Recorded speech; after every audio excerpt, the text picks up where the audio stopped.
नमस्कार, UP bulletin में आप सभी का स्वागत है। मैं हूं आपके साथ निशा शर्मा। ये यूपी की तमाम खबरों पर एक नजर डालते हैं। सबसे पहली खबर आपको कौशाम्बी से देते हैं। यमुना नदी केवल जलधारा नहीं बल्कि सभ्यता और संस्कृति की एक अमूल्य धरोहर है। लेकिन जिले के एंगवा उपहार से तहाना कछार तक यमुना की कोख को दिन रात है। कौशाम्बी में यमुना का सीना छलनी है। वैध पट्टे की आड़ में अवैध खनन चल रहा है। यमुना नदी केवल जलधारा नहीं बल्कि सभ्यता और संस्कृति की अमूल्य एक धरोहर है। लेकिन जिले के एंगवा उपहार से धाना कछार तक यमुना की कोख को दिन रात है पॉकलैंड मशीनों से छलनी किया जा रहा है। आपको आरोप बता देते कि 18 हेक्टेयर के वैध मोरंग पट्टे की आड़ में करीब 3 किलोमीटर लंबा अवैध खनन यहां पर कॉरिडोर बनाकर तैयार कर दिया, जहां पर नियमों की जो खुलेआम धज्जियां उड़ाई जा रही हैं। सूत्रों के मुताबिक आपको बताएं कि पट्टा धारक आशीष शाही के नाम पर कुल 44.47 एकड़ में ही खनन की अनुमति है, लेकिन जमीनी हकीकत इससे कई आगे है।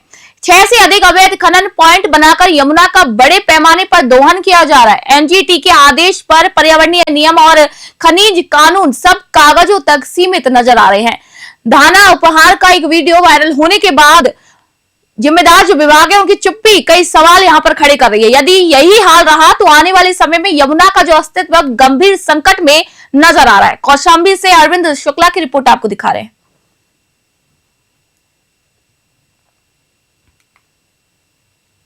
बस्ती जिले के गौर थाना क्षेत्र के बेलवारिया जंगल गांव में बीती रात दिल दहला देने वाली वारदात सामने आई। धर्मेंद्र वर्मा नामक युवक की अज्ञात हमलावरों ने पीट कर हत्या कर दी। वारदात को अंजाम देने के बाद हमलावर बाइक से फरार हो गए। जानकारी के मुताबिक धर्मेंद्र वर्मा रात में खाना खाने के बाद खेत में लगी अपनी आटा चक्की पर जा रहे थे। रास्ते में घात लगाए अज्ञात हमलावर ने बेसबॉल के डंडे से उनके सर पर जोरदार हमला कर दिया। गंभीर रूप से घायल धर्मेंद्र जमीन पर गिर पड़ा। शोर सुनकर ग्रामीण मौके पर पहुंचे, पुलिस को इसकी सूचना दी। भाई घायल को पहले सीएचसी लेकर जाया गया, जहां से जिला अस्पताल घायल को रेफर कर दिया गया। इलाज के दौरान धर्मेंद्र की मौत हुई। आपको बता दें कि पुलिस ने शव को फिलहाल पोस्टमार्टम के लिए आगे भेज दिया है और आगे की कार्रवाई करने की कोशिश कर रही है। बस्ती से दिलीप पांडे की रिपोर्ट आपको दिखा रहे हैं। थाना गौर क्षेत्र के अंतर्गत बेलवरिया जंगल से 19/12/2025 को एक सूचना प्राप्त हुई कि शाम को लगभग 9 बजे एक व्यक्ति जिसका नाम धर्मेंद्र चौधरी था, उसको कुछ अज्ञात लोगों ने बुरी तरीके से मारा पीटा है। सूचना प्राप्त होते ही थाना पुलिस मौके पर पहुंची और घायल व्यक्ति को उपचार हेतु सीएचसी भेजा गया। सीएचसी में प्राथमिक उपचार के बाद उसको उच्च उपचार के लिए जिला अस्पताल रेफर कर दिया गया, जहां इलाज के दौरान उसकी मृत्यु हो गई। परिवार ने अज्ञात के खिलाफ एक तहरीर दी है। उस तहरीर के आधार पर मुकदमा पंजीकृत हो गया है और आगे की जांच पड़ताल की जा रही है। जल्द ही हम दोषी को पकड़ लेंगे। हमीरपुर जिले में मौसम ने अचानक करवट ले ली। घने कोहरे और कड़ाके की ठंड ने आम जनजीवन को पूरी तरीके से अस्त व्यस्त कर दिया। सुबह से ही कोहरे की मोटी चादर छाई रहने के कारण दृश्यता भी बेहद कम हो गई, जिससे सड़कों पर वाहन रेंगते हुए नजर आए। हाईवे से लेकर शहर की गलियों तक सावधानी के साथ आवागमन किया गया। बीते कई दिनों से हमीरपुर में ठंड लगातार बढ़ती जा रही है। सुबह से देर रात तक ठिठुरन अधिक महसूस की जा रही है। ठंड से बचने के लिए लोग अलाव जलाकर हाथ तापते हुए भी दिखाई दिए हैं। भाई स्कूली बच्चे, बुजुर्ग और कामकाजी लोगों को भारी परेशानी का यहाँ पर सामना करना पड़ रहा है। मौसम विभाग ने आने वाले दिनों में ठंड और कोहरे की बढ़ने की संभावना भी जताई है। वही विभाग ने लोगों को सतर्क रहने, गर्म कपड़े पहनने और अनावश्यक यात्रा से बचने की सलाह दी है। आपको बता दें कि ठंड के इस प्रकोप से फिलहाल राहत के आसार भी नजर नहीं आ रहे हैं। हमीरपुर से महेंद्र चौबे की रिपोर्ट आप सभी देख रहे हैं। बरेली से आपको खबर बता रहे हैं, एक बड़ा खुलासा सामने आया बरेली से, जहां पर कथित दंगा साजिश की परतें खोल दी है। भड़काऊ लेटर कांड में पुलिस ने आईएमसी नेता और मौलाना तौकीर के करीबी नदीम के घर से एक विवादित पत्र बरामद किया है। पुलिस का दावा है कि ये पत्र दंगा भड़काने के उद्देश्य से लिखा गया था और इसे हिंसा फैलाने का एक लिखित हथियार भी माना जा रहा है। आपको बता दें कि पुलिस द्वारा की गई तलाशी के दौरान ये पत्र बरामद हुआ है, जिसके बाद नदीम से गहन पूछताछ भी शुरू कर दी गई है। कोर्ट ने मामले की गंभीरता को देखते हुए नदीम को 4 घंटे की पुलिस रिमांड पर भेजा है। वहीं जांच अधिकारियों के मुताबिक पत्र में भड़काऊ भाषा का इस्तेमाल किया गया है, जिससे कि सांप्रदायिक तनाव फैलाने की भी कोशिश की गई। पुलिस का कहना है कि इस पत्र के जरिए बरेली में हुए बवाल की पूरी साजिश उजागर हो सकती है। फिलहाल पुलिस साजिश से जुड़े अन्य लोगों और कड़ियों की भी तलाश में जुट गई है। बरेली से ब्यूरो रिपोर्ट आप सभी को दिखा रहे हैं। के उपरांत अलग अलग थानों में कुल मिलाकर 12 मुकदमे पंजीकृत किए गए थे।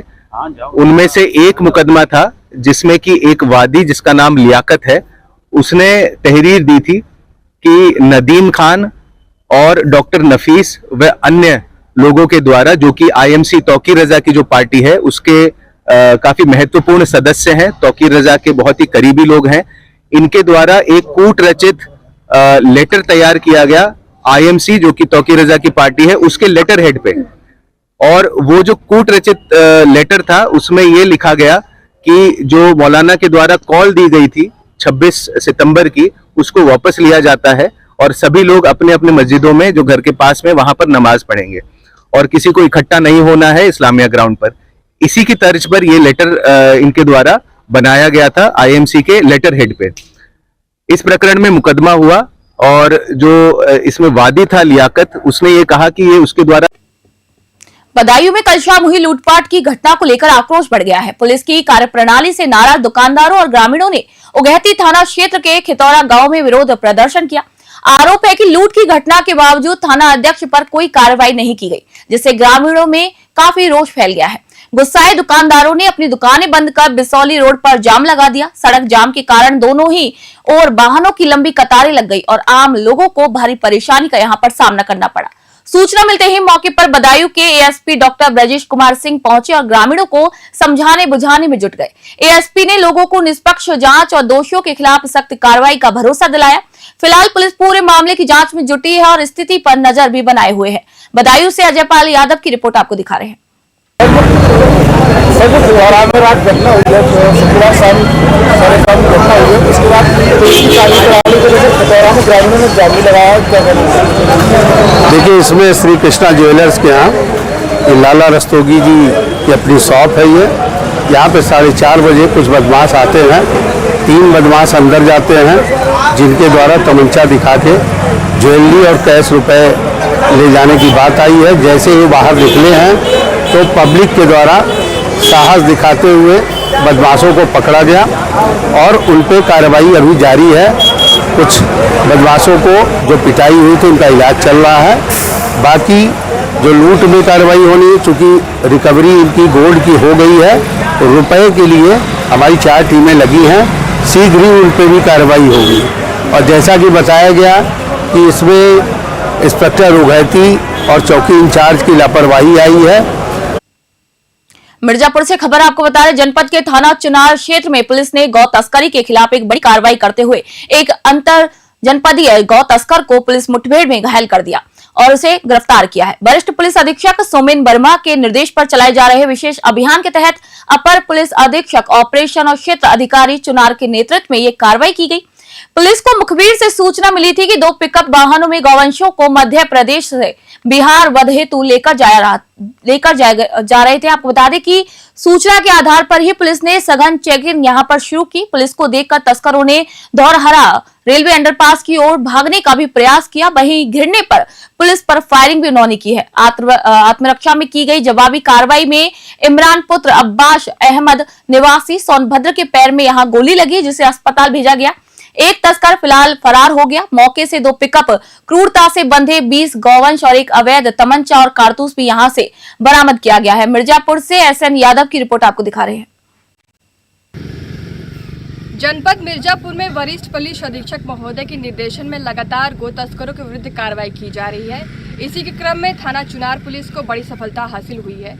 दिनांक 20/12/2025 को जरिए मुखबिर सूचना प्राप्त हुई कि पिकअप में कुछ गोवंश लोड होकर चुनार हाईवे के माध्यम से दुर्गाजी मोड़ की तरफ जा रहे हैं। इस सूचना पर तत्काल पुलिस द्वारा धरारा रेलवे क्रॉसिंग के निकट बदमाशों की घेराबंदी की। पुलिस को देखकर बदमाश भागने लगे एवं उनके द्वारा पुलिस पर फायर किया गया। जवाबी कार्रवाई में पुलिस द्वारा उन पर वापस फायर किया गया, जिसमें कि एक बदमाश की पैर में गोली लगी एवं एक बदमाश मौके से फरार हो गया। मौके से करीब 20 राशि गोवंश एवं 2 पिकअप बरामद हुए हैं। गोवंशों को रेस्क्यू कर उन्हें सुरक्षित स्थान पहुंचाया जा रहा है। सुसंगत धाराओं में अभियोग पंजीकृत कर अग्रिम कार्रवाई की जा रही है।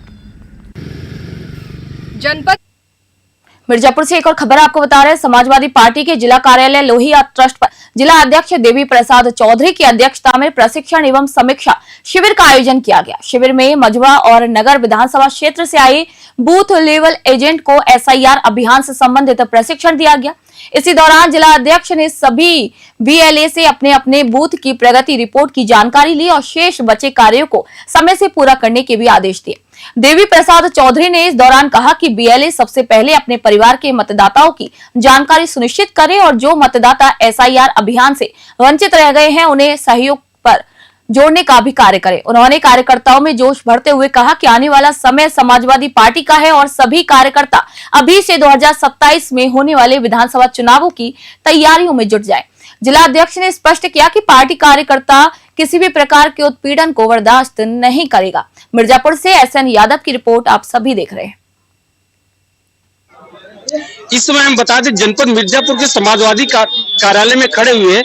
हम आपको दिखाना चाहेंगे कि एसआईआर की प्रक्रिया जिस तरीके से 9 राज्यों सहित 3 केंद्र शासित प्रदेशों में चल रही है, तो उसी कड़ी में जिस तरीके से बीएलओ अपनी ड्यूटी कर रहे हैं, तो हर एक राजनीतिक दल के पार्टियों ने भी अपने बीएलए नियुक्त किए। और यहाँ पर हम आपको अपने साथी से चाहेंगे कि चारों तरफ दिखाएं कि समाजवादी पार्टी की जो बीएलए हैं यहाँ पर बैठे हुए। और आज समाजवादी पार्टी कार्यालय में जिस तरीके से यहाँ पे यह बैठक बुलाई गई है, उन बीएलए के लिए बुलाई गई है जिन्होंने पार्टी में मतदाताओं के नाम जोड़ने के लिए घर घर गली गली और गांव गांव जाकर उन्होंने प्रयास किए और उनको आज यहाँ पार्टी कार्यालय में बुलाकर सम्मानित किया जा रहा है। आइए हम बात करते हैं, हमारे साथ मौजूद है समाजवादी पार्टी के जिला अध्यक्ष। किस तरीके से क्या प्रक्रिया रही, बीएलए का क्या रोल रहा, और जैसा कि विपक्ष के द्वारा सपा सुप्रीमो के द्वारा यह भी कहा जा रहा था कि पूरे एसआईआर प्रक्रिया के दौरान 3 करोड़ वोट काटे जाएंगे, और अभी हाल ही में आपने देखा कि उत्तर प्रदेश के मुख्यमंत्री ने ये बात कही कि बिना आयोग की सूचना के कैसे सरकार को ये पता चल गया कि 4 करोड़ वोट काटे गए। आइए हम बात करते हैं कि किस तरीके से बीएलए ने पूरे एसआईआर में अपना योगदान दिया। जी, क्या है आज ये जो बैठक बुलाई गई थी, बैठक बीएलए की, और किस तरीके से इन्होंने क्या काम किया, किस तरीके से आप यहाँ पे इनको अप्रिशिएट कर रहे हैं? आज पूरे प्रदेश में समाजवादी पार्टी हर विधानसभा के जितने बीएलए बनाए गए हैं, जितने निष्ठा लगन ईमानदारी के साथ सब काम किए हैं, और उत्तर प्रदेश में तीसरा नंबर मिर्जापुर का था। इन्हें कागज बना करके सबसे पहले प्रदेश कार्यालय पहुंचाने काम किया, और हम इन लोगों को हृदय से हार्दिक स्वागत, अभिनंदन और बधाई देना चाहता हूं कि ये लोग हमारे तलवार की धार हैं। इन्हीं के बल पर हम चुनाव लड़ेंगे और इन्हीं के बल पर चुनाव हम जीतेंगे। और कत्ल करे धार नाम हो तलवार का, लड़ाई सिपाही सब नाम हो सरदार का। तो इस तरीके से आपने देखा कि बड़े ही शायराना अंदाज में जब समाजवादी पार्टी के जिला अध्यक्ष ने बताया कि किस तरीके से जो कार्यकर्ता है वही पार्टी की रीढ़ है, पार्टी के सिपाही हैं, और इन्हीं के बल पर, इन्हीं के दम पर आने वाला जो पंचायत चुनाव के साथ साथ 2027 का जो विधानसभा चुनाव है, समाजवादी पार्टी जीतने का दावा कर रही है। न्यूज़ 21 के लिए मिर्जापुर से एसएन यादव की रिपोर्ट। हमीरपुर जिले की सरीला तहसील में आज संपूर्ण समाधान दिवस का आयोजन किया गया। समाधान दिवस की अध्यक्षता मंडल आयुक्त अजीत कुमार और पुलिस उप महानिरीक्षक राजेश एस ने संयुक्त रूप से की। इसी दौरान बड़ी संख्या में फरियादी अपनी समस्याएं लेकर समाधान दिवस पर पहुंचे। अधिकारियों ने फरियादियों की शिकायतों को गंभीरता से सुनते हुए संबंधित विभागों को जल्द से जल्द निस्तारण के भी निर्देश दिए। मंडल आयुक्त अजीत कुमार ने विशेष रूप से जमीनी विवाद, राजस्व और पुलिस से जुड़े मामलों पर शीघ्र और पारदर्शी कार्रवाई सुनिश्चित करने के निर्देश दिए। उन्होंने कहा कि शिकायतों का समयबद्ध निस्तारण प्रशासन की प्राथमिकता है और इसमें किसी भी प्रकार की लापरवाही बर्दाश्त नहीं की जाएगी। समाधान दिवस में सीडीओ, एडीएम सहित जिले के तमाम वरिष्ठ अधिकारी मौजूद रहे और फरियादियों की समस्याओं के समाधान के लिए मौके पर ही आवश्यक दिशा निर्देश भी जारी किए गए। प्रशासन ने लोगों को भरोसा दिलाया कि उनकी परेशानियों का प्रभावी समाधान भी किया जाएगा। हमीरपुर से महेंद्र चौबे की रिपोर्ट हम आप सभी को दिखा रहे हैं। मतलब खामी नहीं, ठीक है कि जो जन औषधि केंद्र है ये बंद पाया गया तो उसको खुलवाया जाएगा कि ये बंद क्यों है। दूसरा एक समस्या है कि एक्सरे मशीन, तो उसको भी लगवाने का प्रयास किया जाएगा कि एक्सरे का व्यवस्था हो ताकि लोगों को उधर ना जाना पड़े। तो निर्देश दिए गए कि साफ़ सफाई रखें और डॉक्टर दवा बाहर से ना लिखें गर्भवती महिलाओं की जांच समय पर हो, बच्चों को वैक्सीनेशन हो और BHND कैंप लगें ताकि लोगों को जितनी भी हेल्थ सुविधाएं हैं ये आम आदमी को मिलें ताकि उनको इधर उधर ना भटकना पड़े। साफ सफाई, पानी की व्यवस्था और सर्दी का टाइम आ रहा है तो ब्लड वगैरह को ठीक करवा कर उनको व्यवस्थित किया जाए ताकि जो भी आते हैं मरीज उनको किसी प्रकार की दिक्कत ना हो। ये सभी देखा गया। सर छोटे छोटे इलाज के लिए यहाँ से रेफर किया जाता है इसके लिए? हाँ, इसका मैं बार बार कह रहा हूँ कि नहीं किया जाए और इस पर हम अब मतलब कि मैंने इनको बार बार बोला है कि कार्रवाई होगी अगर अब ऐसा किया जाएगा तो अनावश्यक रेफर नहीं किया जाए। अभी मीटिंग में भी मैंने वहाँ बोला समाधान दिवस पर भी कि इस तरह से ना करें और हम कल CMO से भी बात करेंगे इस पर। अलीगढ़ से खबर आपको दे रहे हैं। प्रॉपर्टी विवाद को लेकर हुए बाप बेटे के डबल मर्डर मामले ने एक बार फिर तूल पकड़ लिया। बनादेवी थाना क्षेत्र के बरौला बाईपास पर परिजनों ने शव रखकर सड़क जाम कर दिया और आरोपियों को फांसी देने की मांग की। जाम की सूचना मिलते ही मौके पर स्थानीय पुलिस पहुंची और परिजनों को समझाने का प्रयास करती रही। बताया जा रहा है कि घटना वाले दिन बेटे की गोली लगने से मौके पर ही मौत हो गई थी, जबकि पिता गंभीर रूप से घायल हो गए थे। घायल पिता को इलाज के लिए JN मेडिकल कॉलेज में भर्ती कराया गया, जहां देर रात उनकी भी मौत हो गई। पिता की मौत की खबर मिलते ही परिजनों का गुस्सा फिर भड़क उठा और उन्होंने दोबारा हंगामा शुरू कर दिया। परिजनों का आरोप है कि यह हत्या प्रॉपर्टी विवाद के चलते की गई है और आरोपी खुलेआम घूम रहे हैं। सड़क जाम के कारण यातायात भी काफी प्रभावित रहा। अलीगढ़ से ब्यूरो रिपोर्ट आप सभी देख रहे हैं।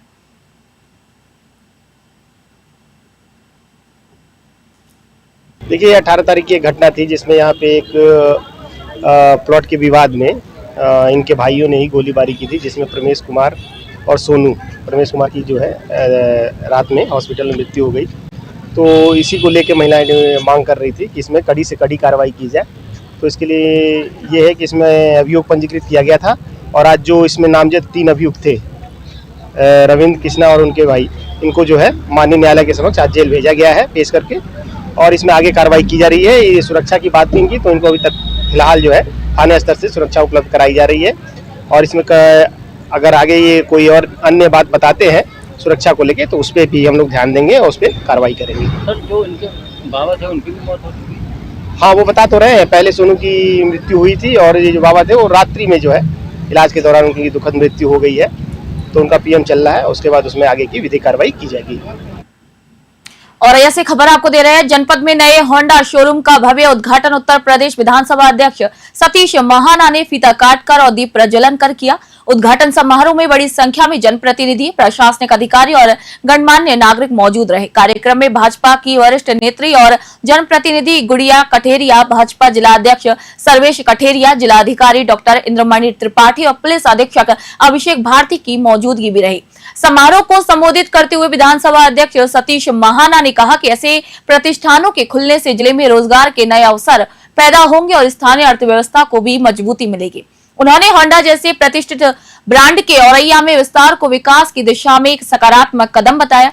वही कार्यक्रम को लेकर सुरक्षा के कड़े इंतजाम किए गए थे। इसी मौके पर शोरूम डायरेक्टर मधुकर महाना, मैनेजर सचिन वर्मा सहित पूरा स्टाफ वहां पर मौजूद रहा। औरैया से आशुतोष अवस्थी की रिपोर्ट आपको दिखा रहे हैं।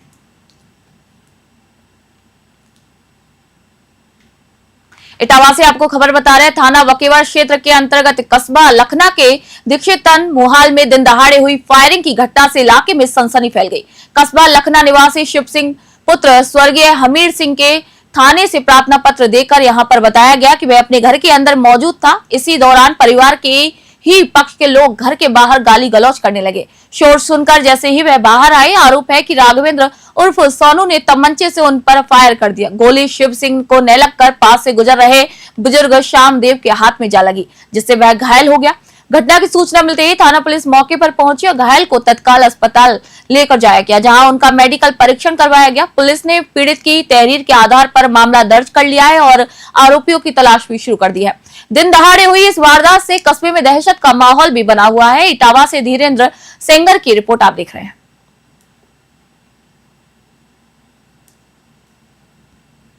चंदौली जिले में सोशल मीडिया पर एक वीडियो खूब तेजी से वायरल हो रहा है, जिसमें कि सकलडीहा थाने के दरोगा जयप्रकाश दुबे एक फरियादियों को गालियां देते हुए नजर आ रहे हैं। वीडियो में दरोगा ने फरियादी पर 1000 जूतों की माला पहनाने और उस पर मुकदमा दर्ज करने की धमकी तक दी है। SP आदित्य लांघे लगातार सभी थाना प्रमुखों को निर्देशित करते रहते हैं कि फरियादियों की समस्याओं को विनम्रता और संवेदनशीलता के साथ सुना जाए और उनका समाधान भी किया जाए ताकि आमजन को किसी प्रकार की कोई परेशानी न हो। वहीं इस घटना ने पुलिस विभाग की छवि को भी धब्बेदार कर दिया है। आमजन में पुलिस के प्रति नाराजगी बढ़ गई है, जिससे सरकार की छवि भी काफी प्रभावित हो रही है। अब निगाहें एसपी आदित्य लांघे पर टिकी हुई हैं कि वे इस मामले में आखिर क्या कार्रवाई करते हैं। चंदौली से संतोष कुमार गुप्ता की रिपोर्ट आप देख रहे हैं।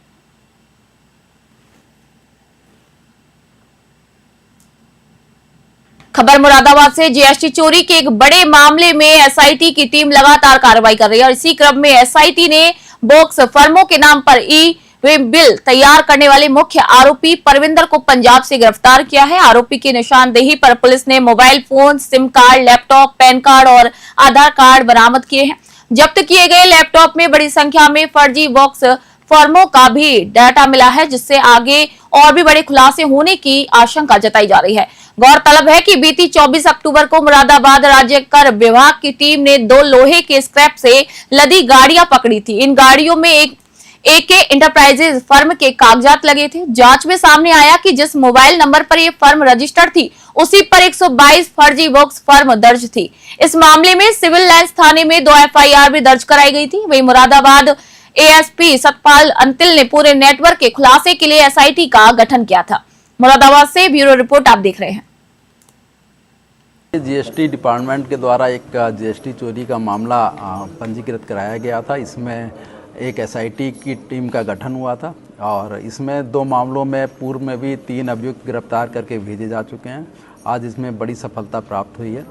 परविंदर नाम का एक व्यक्ति जो हम लोग पंजाब से लेके आए हैं और उसको अरेस्ट किया गया है। इसके पास से काफ़ी हमारे पास laptop, mobile phone, SIM card वगैरह प्राप्त हुए हैं।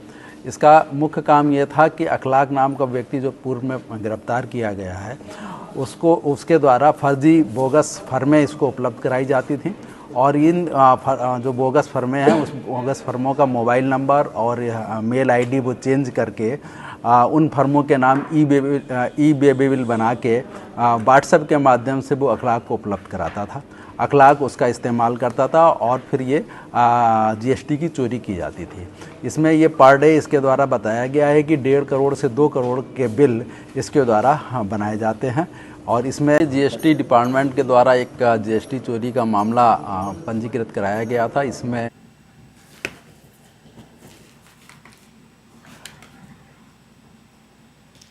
आपको समाजवादी पार्टी की वरिष्ठ नेता और मुरादाबाद सांसद रुचि वीरा ने हाल ही में एक राजनीतिक और सामाजिक घटनाक्रमों पर सत्ता पक्ष को जमकर घेर दिया। जी हां, उन्होंने बिहार के मुख्यमंत्री नीतीश कुमार द्वारा एक महिला का हिजाब हटाने की घटना को घोर अभद्रता करार देते हुए इसे भारतीय परंपरा और महिला सम्मान के खिलाफ बताया है। आपको बता दें कि नकली कप सिरप मामले में मासूमों की मौत पर उन्होंने गहरा दुख व्यक्त किया है और सरकार की बुलडोजर नीति पर तंज कसा। इसके साथ ही उन्होंने सवाल उठाया कि माफियाओं के खिलाफ आखिर कार्रवाई क्यों रुकी हुई है। बंगाल में घुसपैठ और सीएए एनआरसी के मुद्दे पर भी रुचि वीरा ने भाजपा पर भय का माहौल बनाने और चुनाव जीतने के लिए साम दाम दंड भेद नीति अपनाने का आरोप लगाया। उनका कहना है कि जनता की सुरक्षा और सम्मान सर्वोपरि होना चाहिए। मुरादाबाद से ब्यूरो रिपोर्ट आप देख रहे हैं। किसी भी महिला का, चाहे वो घूंघट हो, हिजाब हो, पर्दा हो, सर पे उसने चुन्नी ओढ़ी हुई हो, वो किसी को भी हटाने का कोई मतलब ही नहीं है। इस हाथ से किसी की का हिजाब खींचना या दुपट्टा उतारना, ये तो बिल्कुल अभद्रता है। और इतने मतलब जो कई बार मुख्यमंत्री रह चुके हैं और इतने महत्वपूर्ण पद पे हैं और ऐसे व्यक्ति को तो बिल्कुल भी शोभा नहीं देता। ये भी बात सामने आ रही है कि महिला जो है उन्होंने रिजाइन कर दिया है नौकरी से। हाँ, नहीं, ये उन्होंने अपने स्वाभिमान के लिए और उन्हें इंसल्ट फील हुआ और जो कि एक योग्य थी किसी जॉब को पाने के लिए, उसने उसको जॉब को छोड़ते हुए भी क्योंकि उसको अपमान महसूस हुआ। और जाहिर सी बात है, तो ये मतलब बड़ी अजीब सी बात है कि अभी तक उस पर कोई कमेंट भी नहीं आ रहा। चलो, कई बार कोई चीज गलती से हो भी जाती है तो उस पर फिर कोई वक्तव्य आना चाहिए। बल्कि जो बिहार के जो वरिष्ठ नेता है उनकी तरफ से स्टेटमेंट आया है कि कोई फर्क नहीं, किसी भी महिला का, चाहे वो तो यूपी बुलेटिन में फिलहाल के लिए इतना ही। देश दुनिया खबरों के लिए देखते रहिए न्यूज़ 21। मैं निशा शर्मा आप सभी से इजाजत चाहती हूँ।